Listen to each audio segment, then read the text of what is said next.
కూడా అడిగారు జగన్మోహన్ రెడ్డి గారు ఎక్కడ.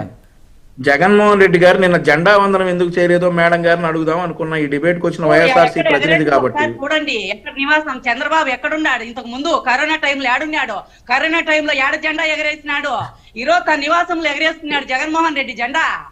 ఫోటోలు చూపించండి అమ్మా, ఫోటోలు చూపించండి, ఫోటోలు వీడియోలు ఉంటే చూపించండి, కనీసం ఫోటోలు వీడియోలు ఉంటే చూపించండి, ఫోటోలు వీడియోలు ఉంటే జగన్మోహన్ రెడ్డి గారు జెండా వందనం చేసింది చూపించగలరు.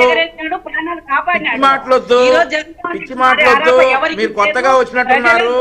ఫోటోలు వీడియోలు ఉంటే చూపించండి, ఫోటోలు వీడియోలు జగన్మోహన్ రెడ్డి గారు జెండా వందనం చేసినవి ఉంటే చూపించండి ఎక్కడైనా. నిన్న మరి జగన్మోహన్ రెడ్డి గారు రిపబ్లిక్ డే గురించి గతంలో చాలా చక్కగా ఉపద్ఘటించారు. రిపబ్లిక్ డే అంటే మనకు మనం రిపబ్లిక్ గా ప్రకటించుకున్న రోజు అని. ఫోటోలు వీడియోలు ఏమన్నా ఉంటే జగన్మోహన్ రెడ్డి గారి చూపించండి, ఇంకా రావద్దు. ప్రపంచం చెప్పాలా, మీరు కాదు నేను, నువ్వు చెప్పడం అవసరం లేదు. మీరు చెప్తారు, చెప్తారమ్మా, చెప్తారు, ప్రపంచం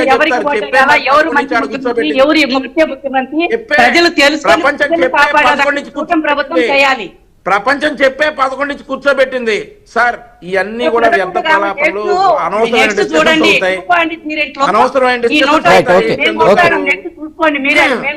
జగన్మోహన్ రెడ్డి గారు ఏదైనా ఉంటే ఆ ఫోటోలు చూపించమనండి, ఆ ఫోటోలు చూపించమనండి, డిస్కషన్ అంతా ఎందుకు? ఒకసారి జగన్మోహన్ రెడ్డి గారు ఎక్కడ ఉన్నారో ఆ ఫోటోలు చూపించమనండి.